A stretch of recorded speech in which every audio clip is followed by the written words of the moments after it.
मेरा नाम नितेश है। मैं मेरे कारोबार में डूब गया और मेरे बिजनेस पार्टनर जो कि मेरा दोस्त भी था, उसने कर्ज के बदले मेरी पत्नी के साथ एक रात सोने का कहा। मैंने अपनी पत्नी सोनिया को एक रात के लिए मना लिया और फिर वो जिस होटल में ठहरे थे, उसी के बराबर वाले कमरे में छुप गया। जैसे ही कुछ देर गुजरी तो मैंने उनके कमरे में झाँक कर देखा। जब मेरे दोस्त ने मेरी पत्नी को पकड़ा तो मेरे माथे पर पसीने छूट गए। क्योंकि मेरी पत्नी तो मर्द के लिए सबसे मुश्किल काम होता है अपनी ही पत्नी का सौदा करना, और मैं यह सौदा करने के लिए बेहद मजबूर हो गया था। मेरा नाम नितेश है, मैं मेरी पत्नी के साथ रहता हूँ। मेरे सामने मेरी पत्नी काले रंग की सिल्क साड़ी में क्या गजब ढा रही थी। उसके हसीन खुले लंबे बाल, उसकी दुधिया रंगत और उसके हसीन चेहरे ने हमेशा ही मेरा चैन लूटा था। मगर उसका आज का साज श्रृंगार किसी और के लिए था, और सितम यह था कि मैं यह सब जानता था। मैंने उसे खुद इस बात की इजाज़त दी थी। मैंने उसके हुस्न पर एक नज़र डाली और आंखें झुका ली। मेरे दिल पर कैसी-कैसी कयामत गुजर रही थी, यह मुझसे बेहतर इस वक्त कोई नहीं जानता था। बाहर मेरे दोस्त सुनील की गाड़ी खड़ी थी और ड्राइवर मेरी पत्नी के आने के इंतजार में था ताकि वह उसे होटल के कमरे तक पहुंचा सके। आज की रात शायद मुझ पर किसी कयामत की तरह टूटने वाली थी, लेकिन सुबह का सूरज मुझे सारे कर्जों से आज़ादी दिला सकता था। लेकिन यह आज की रात तो काटे नहीं कट रही थी। जैसे-जैसे रात हो रही थी, मेरी बेचैनी इतनी ज़्यादा बढ़ गई थी कि लग रहा था कि सांस भी नहीं ले पाऊंगा। मेरी आंखों के सामने बस मुझे अपनी पत्नी का मासूम चेहरा दिख रहा था, जो मेरी वजह से आज इस काम को करने के लिए मजबूर थी। मुझे अपने दोस्त की शरारत भरी हंसी सुनाई दे रही थी। मेरे कानों में अपनी पत्नी की सिसकियां सुनाई दे रही थी। उस कमरे में उसकी बेबसी से बहते आंसू दिखाई दे रहे थे। मेरे दिमाग में बस यही चल रहा था कि मेरा दिल इस कदर बैठा जा रहा था कि मैं उठकर खड़ा हो गया। मेरी सांस पूरी तरीके से फूल रही थी। मेरे हाथ पैर ठंडे हो जा रहे थे कि मैं अपनी पत्नी को किसी और के साथ बर्दाश्त नहीं कर सकता था। इसलिए मैं घर से बाहर निकल गया और सीधा होटल की तरफ चला गया जहां पर मेरी पत्नी गई थी। जैसे-जैसे मैं होटल के करीब जा रहा था, मेरे दिल की हालत और भी बदतर होती चली जा रही थी। मेरी आंखों में जैसे कोई खून उतर रहा था। जी चाह रहा था कि मैं अपने दोस्त का खून कर दूं। कर्जदार तो मैं पहले से था और अब खूनी भी बन जाता। मैं होटल में पहुंचा, सामने रिसेप्शन पर दोस्त का नाम बताया और यह पूछा कि वह किस रूम नंबर में है, तो वह अजीब सी मुस्कुराहट के साथ बोली, उन्होंने तो आज की रात के लिए स्पेशल रूम बुक करवाया है गोल्डन लाइट के नाम से। यह भी कहा कि उन्हें डिस्टर्ब ना किया जाए। मेरे दोस्त का ड्राइवर कुछ एडवांस पैसे मुझे देकर गया था। मैंने कहा कि मुझे उसी रूम के बराबर वाला कमरा चाहिए। मेरी बेचैनी उस वक्त इतनी बढ़ गई थी कि मेरे पास शब्द नहीं थे कि मैं अपने दर्द को बयान कर सकता। कमरे की चाबी मेरे सामने थी और मैं उसी कमरे के बराबर वाले कमरे में चला गया। दोनों कमरों की गैलरी अलग-अलग थी, बस बीच में दीवार थी जिसे लांघना मेरे लिए कोई मुश्किल ना था। मैंने बड़े धीरे से दीवार पार की और उस स्पेशल रूम की खिड़की पर पहुंच गया। मेरी जेब में उस वक्त तेज धार वाला चाकू था और मैं इरादा कर चुका था कि मैं उसे छोड़ूंगा नहीं, फिर बेशक मेरा जो अंजाम हो जाए। लेकिन जैसे ही मैंने जरा सा खिड़की के कांच खोलकर पर्दा हटाकर कमरे के अंदर नजर देखा तो मेरे होश उड़ गए। मेरे हाथ से चाकू जमीन पर गिर गया। मेरे पूरे वजूद में जैसे कयामत गिर गई थी, क्योंकि मेरी पत्नी और मेरा दोस्त, अपने दोस्त सुनील की बात सुनकर मैं उससे नजरें नहीं मिला पा रहा था। हम एक फास्ट फूड के रेस्टोरेंट में बैठे थे। मेरा दोस्त बैठा मुझे एकटक देखता जा रहा था। कहने लगा, अच्छी तरह सोच लो, कोई जबरदस्ती नहीं है।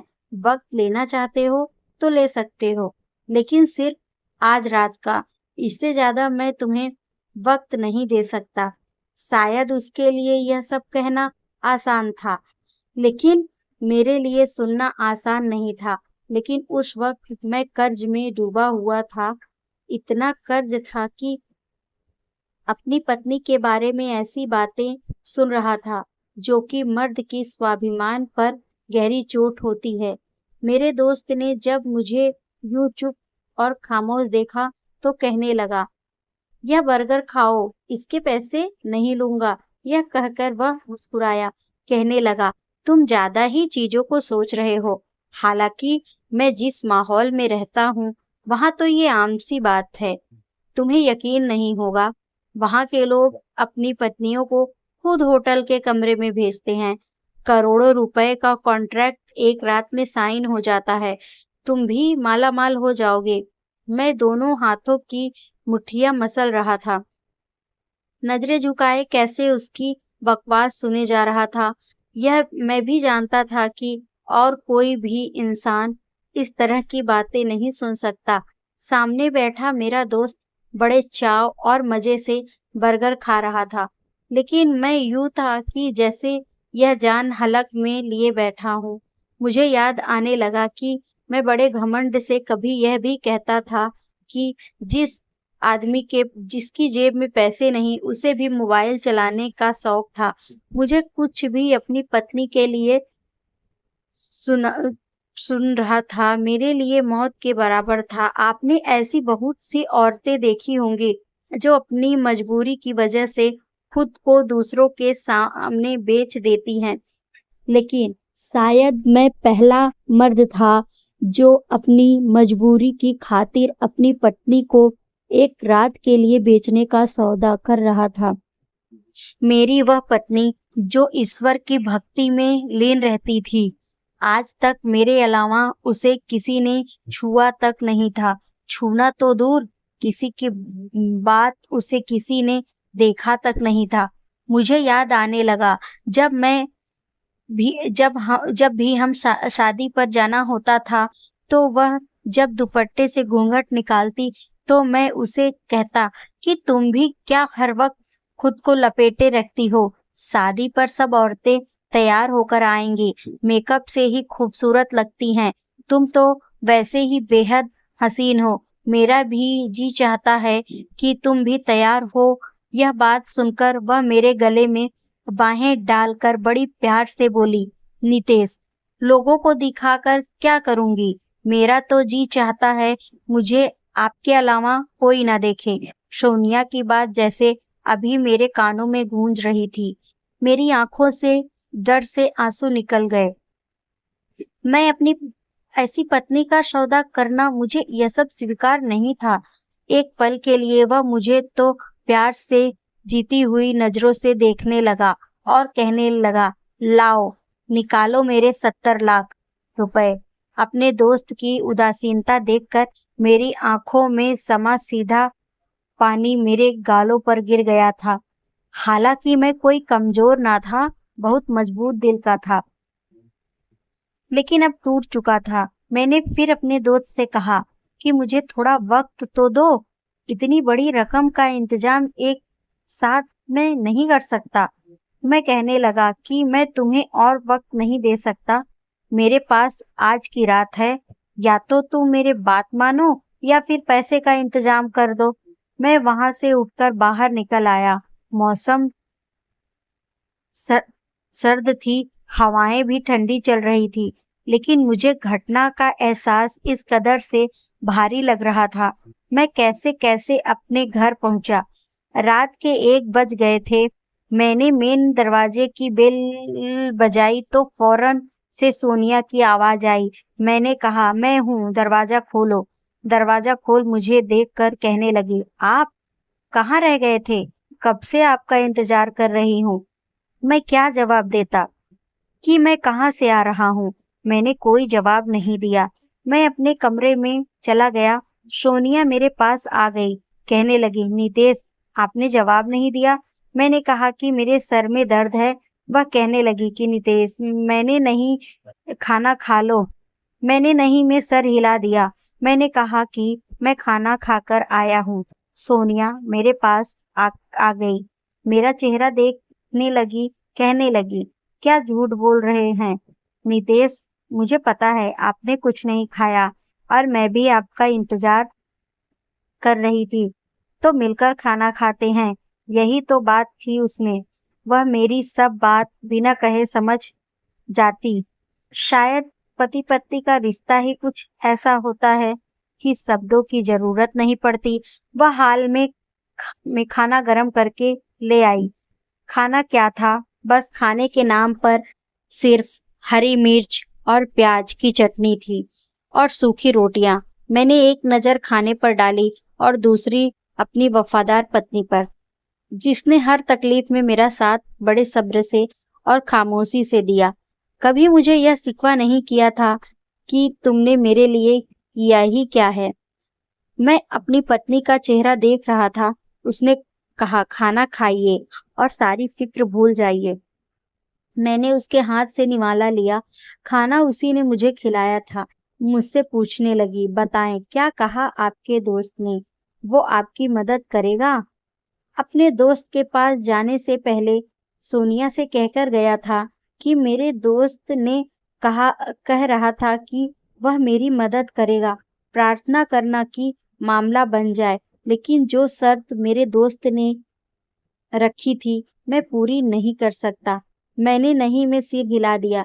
मैंने कहा, नहीं, वह मामला अभी नहीं बना। उसका चेहरा मुरझा गया था, लेकिन फिर भी मुझे तसल्ली दे रही थी कि आप फिक्र ना करें। मैंने कहा कि वह कल ही मुझसे पैसे मांग रहा है। मैं कहाँ से दूंगा? मैंने उसका हाथ थामकर कहा। सोनिया ने कहा, अब तो मेरे पास भी बेचने के लिए कुछ नहीं है। उसकी बात मेरे दिल की धड़कनों को बढ़ा रही थी। मुझे अपने दोस्त की बात याद आने लगी, जो वह कह रहा था कि जिसकी इतनी खूबसूरत पत्नी, उसे और क्या चाहिए। तुम तो अपनी पत्नी से इतना कैश इकट्ठा कर सकते हो कि तुम्हारा कर्ज भी उतर जाएगा और मालामाल भी हो जाओगे। मुझे अपनी पत्नी से, अपने दोस्त के मुंह से यह बात बहुत बुरी लगी थी। मैंने कहा कि तुम होश में तो हो, तुम क्या कह रहे हो? वह कहने लगा कि हाँ, मैं बिल्कुल होश में हूँ। मैंने कहा, मेरी पत्नी को तुमने कहाँ देखा? और इस बात पर वह हंसने लगा, कहने लगा, देखने वाले तो कयामत की नजर रखते हैं। सामने वाला व्यक्ति 7 पर्दों में ही क्यों ना छुपाओ। तुम बस आम खाओ, गुठलियां मत गिनो। मैंने तुम्हारी पत्नी को कहाँ देखा, कैसे देखा, इस बात को छोड़ो। बस मुझे बताओ। अगर तुम तैयार हो तो मैं आगे पार्टी से बात करूं। तुम्हारी पत्नी ही रहेगी। मेरी मर्जी के मुताबिक चलो गुजरोगे तो तुम्हारा कर्ज खत्म हो जाएगा। जैसे जैसे तुम्हारी पत्नी का हुस्न मेरे काम आएगा, मैं तुम्हें भी माला माल करता चला जाऊंगा। वह इस वक्त बेशरम और कमीनी हंसी हंस रहा था, मगर मैं मंद न होता तो यकीनन उस वक्त उसका गिरेबान पकड़कर उसे मार मार कर लहूलुहान कर चुका होता। कमबख्त कर्जदार भी लोगों की नजरों में 2 टके की औकात नहीं रखता। वह कहने लगा, लाओ पैसे निकालो। रात को यही सोचते सोचते ना जाने कब मेरी आंख लग गई थी, लेकिन सुबह मैंने मेन गेट पर किसी ने बुरी तरह से हमारा दरवाजा खटखटाया। मैं और सोनिया एकदम से उठकर फौरन कमरे से बाहर निकले। मैंने गेट का दरवाजा खोला तो सामने मेरा दोस्त पुलिस की गाड़ी के साथ खड़ा था। पुलिस ऑफिसर और हवलदार मुझे गिरफ्तार करने आए थे। मेरा दोस्त ऑफिसर से कहने लगा कि इस आदमी ने मेरा पैसा नहीं दिया, लेकिन इसका दिवालिया निकल गया। इसके पास एक फूटी कौड़ी तक नहीं है, इसलिए इसे गिरफ्तार करके जेल में बंद कर दो। इससे पहले कि वह ऑफिसर मुझे हथकड़ी पहनाता, सोनिया शायद गेट की आड़ से मुझे देख रही थी। कहने लगी, भगवान के लिए इन्हें छोड़ दो। यह सुनकर मेरे दोस्त मुस्कुराने लगा, कहने लगा, मैंने तो इसे बहुत आसान सी चीज कही थी, लेकिन आपके पति को वह मंजूर नहीं है। फिर कहने लगा कि यह तो पैसे चुकाने के बिल्कुल भी काबिल नहीं रहा। इसके पास कुछ नहीं है कि मैं इसे वक्त दूं। आप अपनी बात करें। क्या आप मेरा कर्ज उतारेंगी?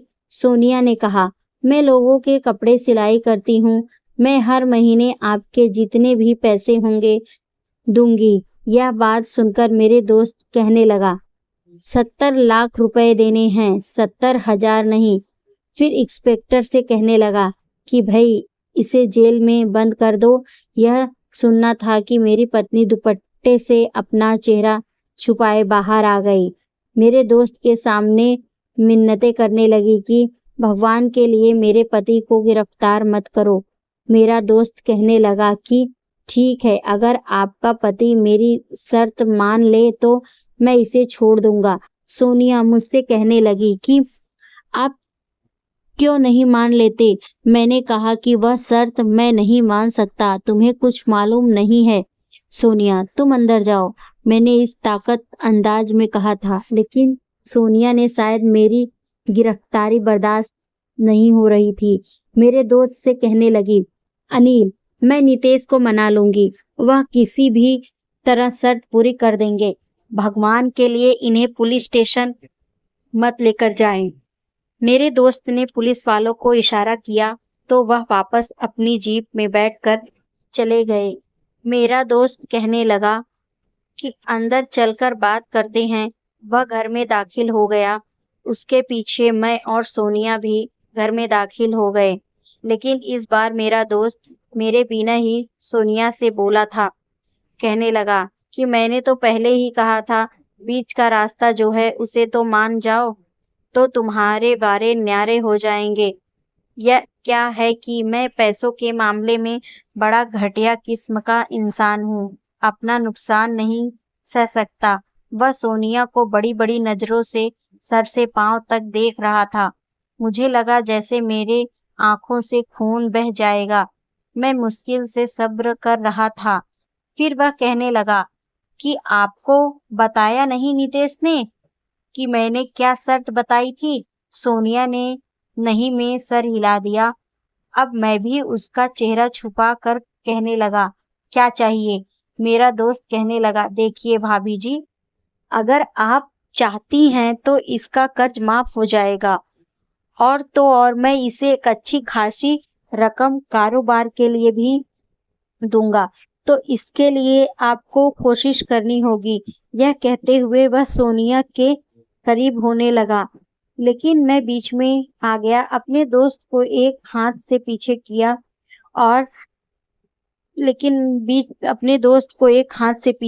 और उस सख्त अंदाज से कहा कि मेरी बीवी ऐसा कुछ नहीं करेगी। तुम जाओ यहाँ से और जो कर सकते हो कर लो। मुझे पुलिस में पकड़वा दो या फिर फांसी चढ़ा दो। मेरी बात सुनकर सोनिया रोने लगी, कहने लगी, नितेश, आप हैं तो मैं हूँ, मुझसे पूछने तो क्या काम है? मैंने कहा कि तुम नहीं जानती इस आदमी को, जो यह कह रहा है वह काम मैं तुमसे कभी नहीं करवा सकता। लेकिन सोनिया कहने लगी कि वह भी मजबूर है। कहने लगी, मैं आपको कभी भी जेल के सलाखों के पीछे नहीं देख सकती। यही सब अभी हो रहा था, तब तक उसने भी सोनिया को अपनी शर्त बताई। तो कुछ पल तो वह फटी आंखों से मेरे दोस्त को देखने लगी। उसके बाद वह एक नजर मुझे देखा। मैं यूं ही था कि जमीन में गड़ चुका हूँ। मैंने फौरन से अपनी नजरें नीची कर ली। इसके बाद वह वहां नहीं रुकी, तुरंत कमरे में चली गई। मेरा दोस्त कहने लगे कि अगर तुम्हारी पत्नी मान जाए तो मुझे बता देना, वरना फिर मैं पुलिस को लेकर आऊंगा, कहकर घर से बाहर चला गया। मैं कमरे के बाहर खड़े 2 घंटे से ज्यादा हो गया था। सोनिया अभी बाहर नहीं आई। 2 घंटे के बाद वह कमरे से बाहर आई थी और आंखें उसकी रो रो कर सूजी हुई थी खुद ही मेरे पास बैठकर कहने लगी, आप दोस्त जो कह रहा है मान लीजिए। मैंने उसकी तरफ देखा था तो मुझे सोनिया से इस जवाब की उम्मीद नहीं थी। मैंने कहा, सोनिया, मैं यह बर्दाश्त नहीं कर सकता। मुझसे वह इम्तिहान मत मांगो जो मैं नहीं दे सकता। वह कहने लगी, मैं आपको ऐसे जेल में नहीं देख सकती। और आप क्या समझते हैं, अगर आप जेल में बंद हो जाएंगे तो मेरे साथ क्या होगा?